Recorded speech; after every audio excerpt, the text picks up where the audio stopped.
Hi, I'm Karen Covell of the Hollywood Changemakers podcast. I'm really excited to have you today because today we have two guests, and it's one of my favorite topics in the world: how we bring the culture of our society into the pulpit and why it's important to engage with people whose lives get touched by stories, by telling stories. So I have two experts here today. First, we have Pastor Dave Stambaugh. He is a fabulous pastor now in Connecticut who started as an actor at age 5. He was in a lot of known products. My favorite movie, by the way, is Bad News Bears, that he was in all of them, I think, in the whole series. And Pastor Dave was really influenced by a lot of people who got him actually in junior high school to start going to a church and learning more about God. And through the years, he ended up getting a master's of theology at Drew University in New Jersey. And then he came to California. He was the associate pastor at the First Methodist Church of Hollywood. And that's where he met Carrie Certa. Carrie Certa is my dear friend, a producer, an artist, a Renaissance woman who is Emmy nominated for her producing and excels in everything that she does. And she one day showed up at the United Methodist Church for New Year's Day service and heard a sermon on Star Trek. That sermon changed her life. And I think Pastor Dave just learned recently that he had that impact on her. She got closer to God. She started a new relationship with him, and the rest is history. So today, from Essex, Connecticut, we have Pastor Dave Stambaugh, and we have Carrie Certa. So welcome to both of you. And I look forward to this conversation about how movies can impact people from the pulpit. I'm so excited because this is one of my favorite topics. And, as I've told Dave before, I had a very tumultuous relationship with church. And so I was sitting in the back of the church service that he was preaching at, my first time ever hearing him. And when I looked in the program and it said Star Trek, I knew I was in trouble. And I just thought he was going to do a play on words. Oh, no. He brought Star Trek into the sermon. And I was like, all right, this is my pastor from now on. So I'm so grateful that you invited me. And I knew Dave had to be part of the conversation to talk geek in a Christian way. So I'm going to turn it over to Dave because he really is the expert on this. And Carrie, let me just quickly say it's so great to see you again. I haven't seen Carrie since I left California, which was going on 9 years ago now. So Carrie, it's great to see you, and Karen, it's wonderful to meet you as well, and it's great to be a guest here today. I love the way you introduced our topic today, Karen. How can we put the arts and entertainment into the pulpit? Because as you said, we're both in the business of telling stories. Movies, theater, literature tell stories. And that's what we do in the pulpit as well. We tell stories of new life. We tell new stories of transformation. So it's wonderful to be a guest with you both today. I'm very happy to be here. Oh, it's an honor to have you. But I mean, that's the thing. So you're telling stories, when people think, well, like, I want a really good story. The mass media or the mass public wouldn't go, I want to crack open the Bible. No. And that's why when you brought in pulp culture into the sermon, you reached way more people than you could a regular sermon. I mean, you converted me. Yes, and so many other people who won't go to church otherwise because they don't want to be preached at. They want to learn about how God can be an active part of their life right here, in their life, wherever they are. And there's a great saying that I love, that facts go straight to the head, but stories go straight to the heart. That's a good one. That's great. And the idea behind that saying as well is echoed in that other saying, people will forget what you say, right? But they will never forget how you make them feel. And stories make people feel a certain way because they are identifying with characters. They're seeing themselves in the middle of the story, hopefully. In one of my first preaching classes, and this is probably true in every preaching class, your instructor will say, that we are to preach with the Bible in one hand and a newspaper in the other hand. That's how we take what they called the then and there of Scripture, and you bring it into the here and now. And what Carrie realized on her first trip to Hollywood United Methodist Church was what I like doing is I like preaching with the Bible in one hand and a movie script in the other hand, or an episode guide in the other hand. Just a way to make it relatable to folks as they listen to the message for the day. Well, that's it. And I understand today you have 3 movies you're going to talk about. We're going to stick to TV today. That's right. 3 TV shows you're going to talk about. And we're going to go back to the precipice here, and we're going to do Star Trek. So he has a different episode. So yes, it was New Year's Day when I first heard him, and it was about the pilgrimage to Jerusalem with the 3 wise men.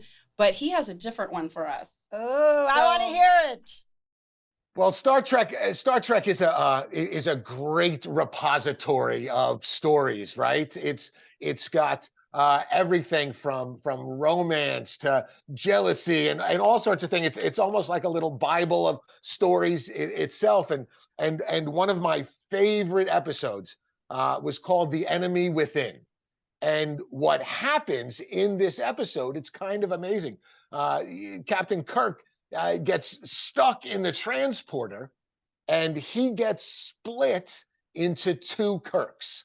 There's sort of an evil Kirk and a good Kirk. And I'm watching this episode for so long, and it just strikes me that is so quintessentially part of the Bible stories, right? How the battle of good and evil takes place, not only between people or between nations, but even between ourselves. I guess, if you read the New Testament, Paul might refer to that as the old nature and the new nature that consistently are doing battle in our heart and soul. And there's a wonderful, I guess, piece of Jewish theology that describes that as the Yetzer Hara and the Yetzer HaTov.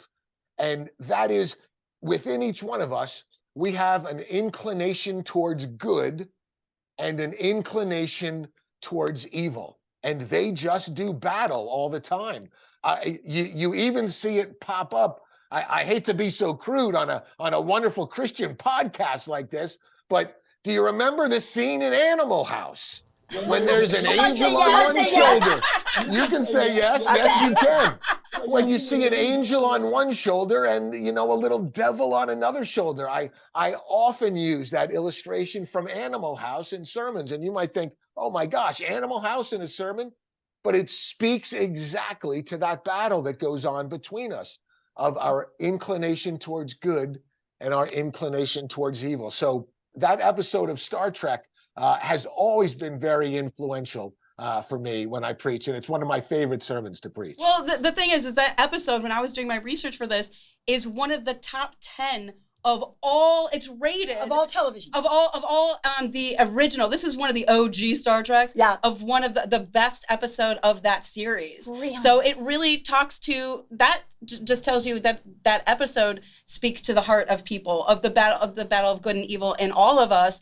And as he said, it just easily transitions into what we read in the Bible. And the power of that truth is that a lot of these people who love that episode maybe don't even know why. Right. It just touches them in their gut because they know it's true. And I think it goes to your point, Karen, of the story. People see that that battle. Even Native Americans have a version of that story of the 2 wolves that live inside of us, and they're doing battle, and the young Indian asked the chief, right, the shaman, well, which one wins? And the wise answer that might as well be found in our scriptures as well is the one that you feed the most.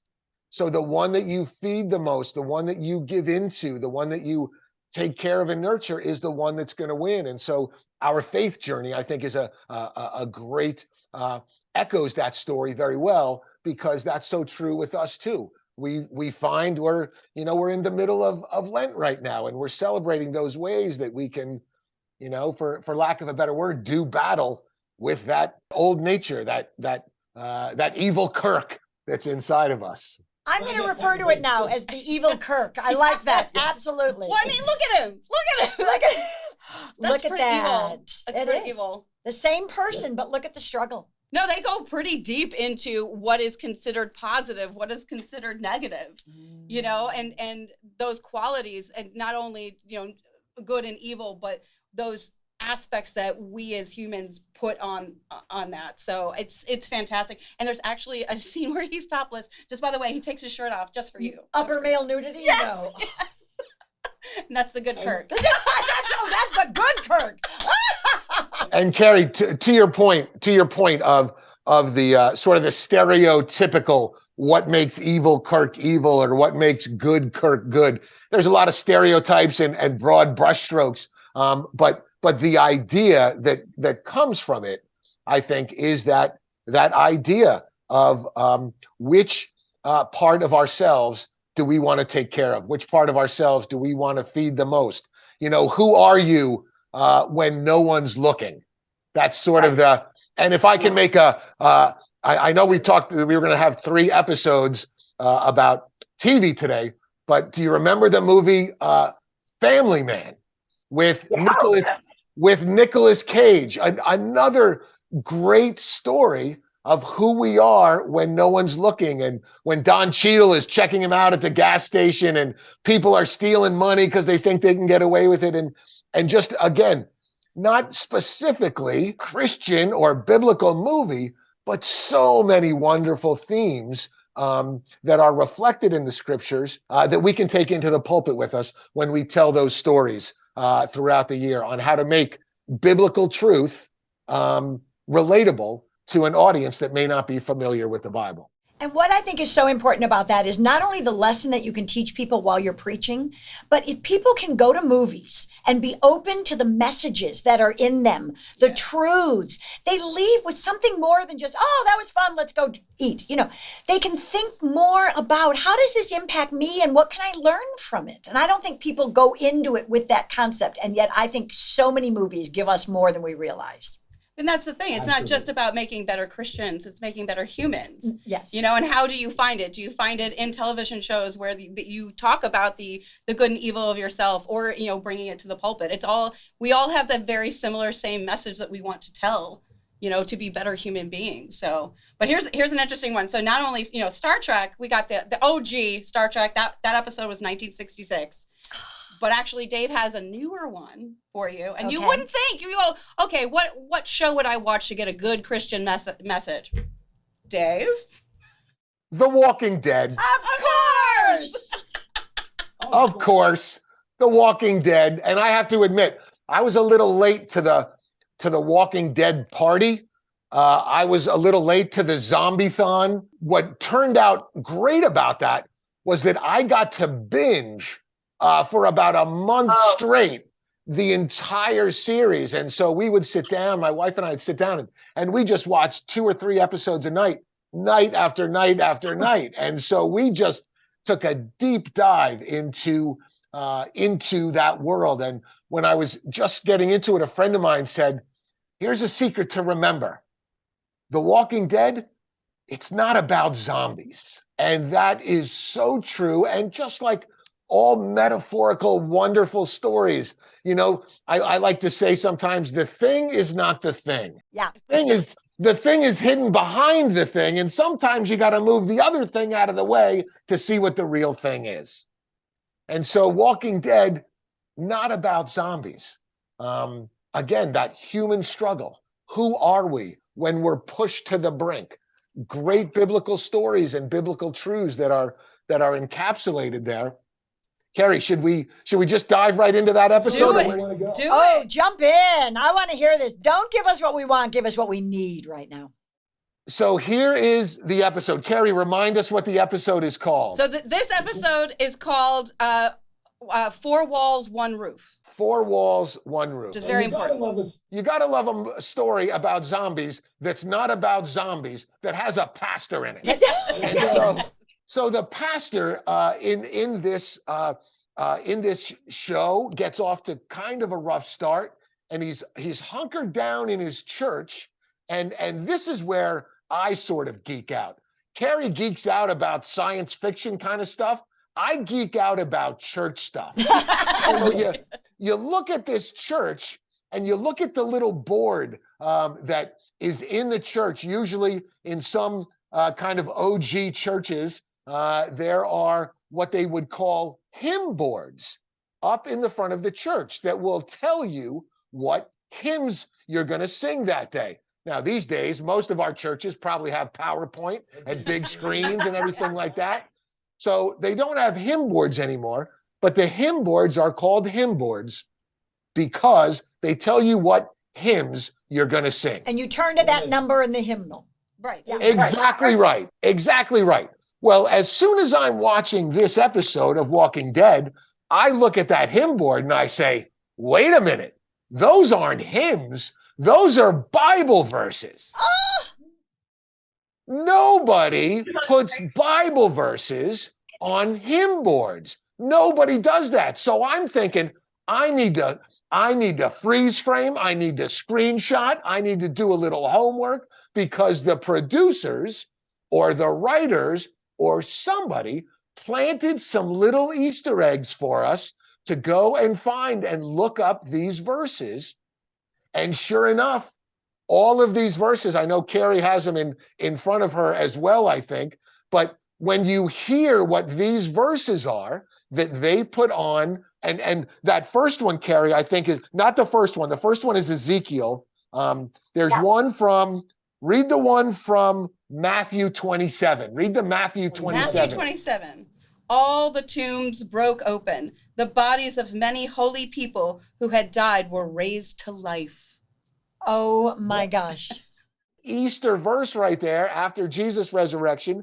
But all of these verses talk about resurrection and coming to life. And so, again, another great way, only us church geeks may notice that those weren't Bible verses, but another great way to intertwine the stories, as you said, Karen, of the stories of the scripture and the stories of faith and stories from entertainment.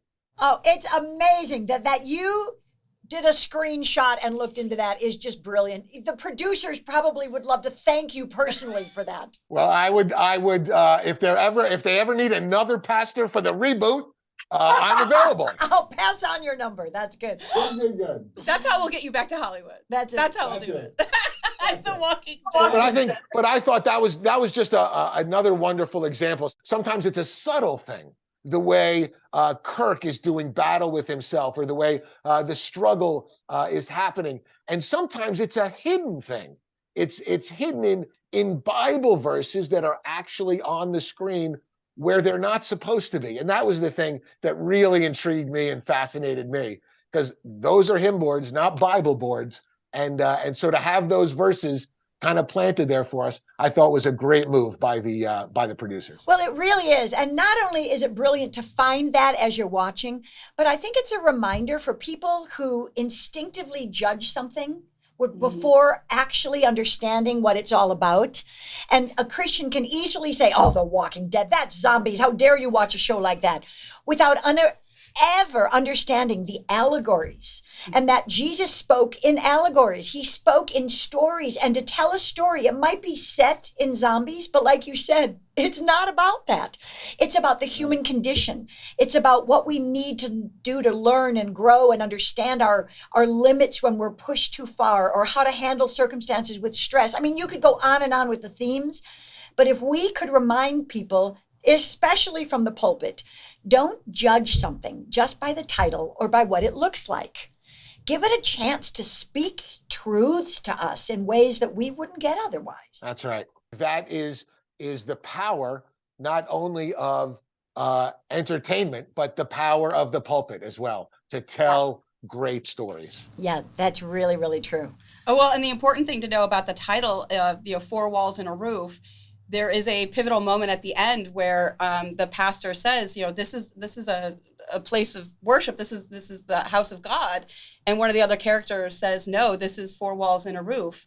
That's what it is to you. But to me, this is where I worship, and you guys could tell me what Bible verse this is, because this is where you guys geek out. But wherever you worship is the house of God, right? You can worship anywhere. It doesn't have to be within those four walls and roof. It could be within your own four walls and roof as long as you worship. Yes. So I thought that was really, it's just the title is its own sermon, you know, in some way. And that's really a good contrast. If the Holy Spirit is in us, we worship anywhere. It's not just four walls and a roof. Exactly. It's really great. And the other thing I think you might be getting at, Carrie, as well, is that the church, right, is technically not a building. The church is the people.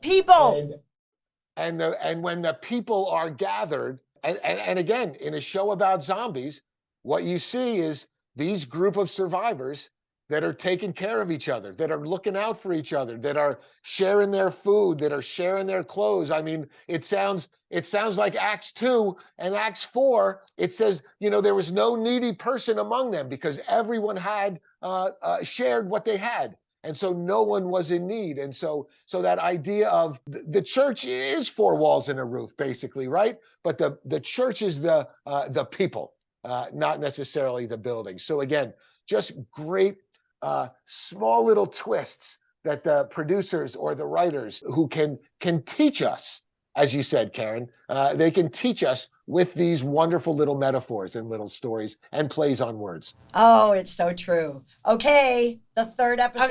Okay. So this is where I get to geek out. So I'm bringing to you The Mandalorian. So I believe that Pastor Favreau every Wednesday is preaching to us through The Mandalorian. So the episode that I have chosen is The Mandalorian, The Foundling.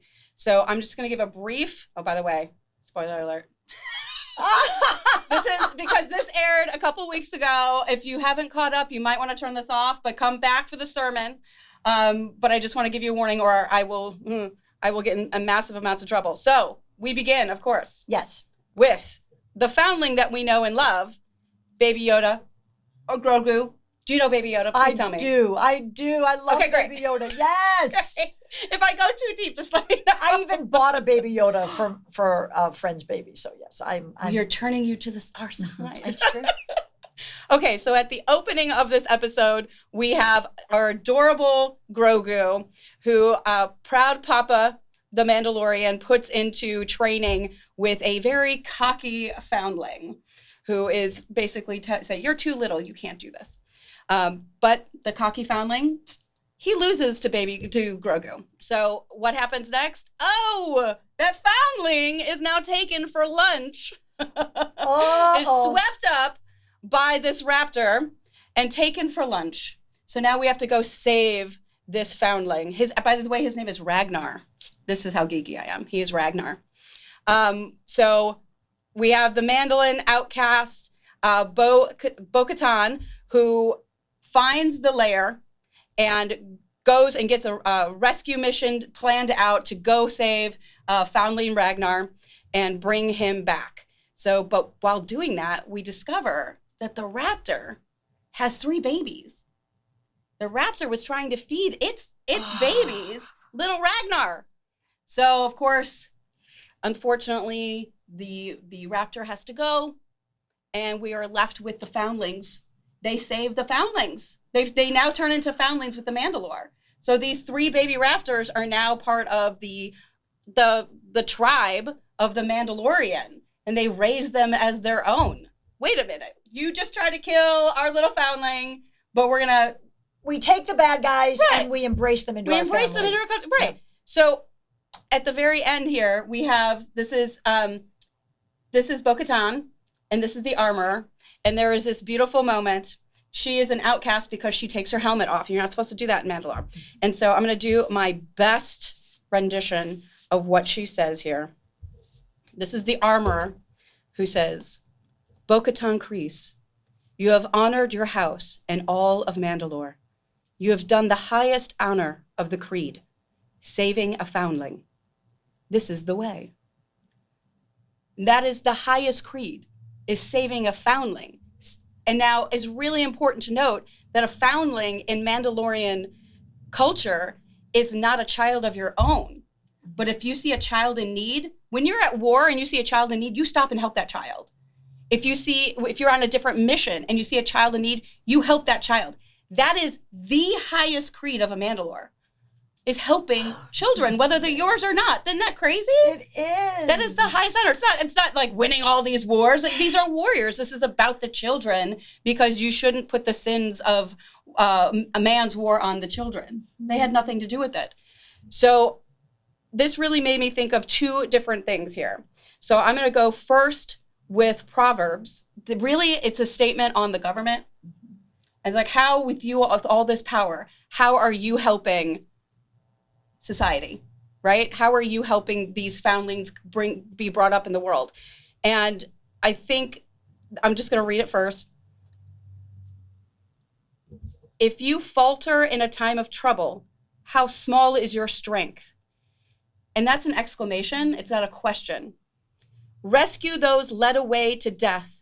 Hold back those staggering towards slaughter. If you say, but we knew nothing about this, does not he who weighs the heart perceive it? Does not he who guards your life now know it? Will he not repay everyone according to what they have done? And so it makes me think that this is really important, that no matter, there's no exclusion in this statement. There's no exclusion in the Bible. We are all God's children.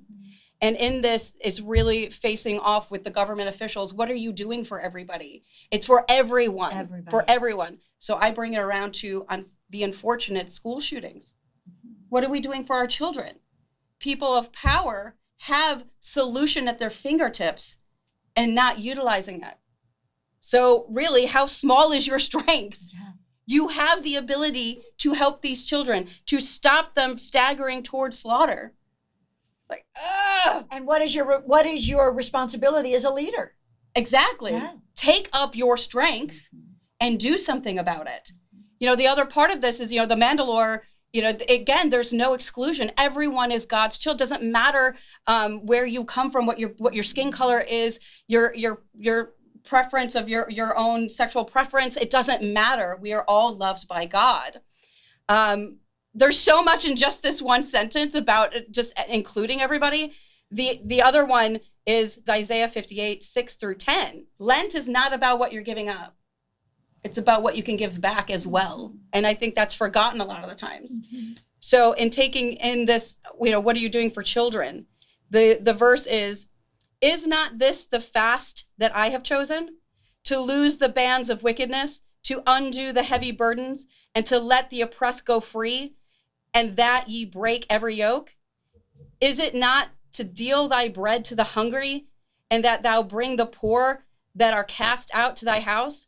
When thou seest the naked, that thou cover him, and that thou hide not thyself from thine own flesh, then shall thy light break forth as the morning, and thine health shall spring forth speedily, and the righteousness shall go before thee, and the glory of the Lord shall be thy reward.